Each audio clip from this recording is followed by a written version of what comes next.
இந்த தொண்டர்கள் தான் அந்த இயக்கத்தை தாங்கி பிடிப்பாங்க. நீங்களும் மாசு லீடர் இல்லை, நானும் மாசு லீடர் இல்லை. தில்லா சொன்னாருங்க ஓபிஎஸ்.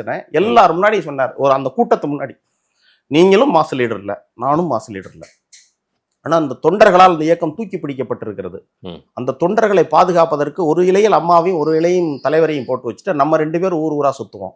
நம்ம முடிஞ்ச அளவுக்கு சுத்திட்டு இருப்போம். அதுக்கப்புறம் இன்னும் 2 பேர் இதை பிடிச்சி சுத்தட்டும். இனிமேல் எதிர்காலம் என்பது 2 தலைவர்களை மட்டும் இருக்க வேண்டும், நம்பி இருக்க வேண்டும்.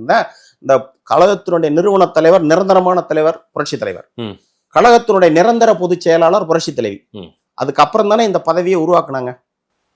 இது கழகத்தை உருவாக்குனவங்களுக்கும் கழகத்தை வார்த்தெடுத்தவர்களுக்கும் நம்ம செய்ய நன்றி கடன் இதுதானா? அவங்களுடைய பதவியை அபகரிக்கிறதா அந்த இயக்கத்துக்கு நாம் செய்யற நன்றி கடனா?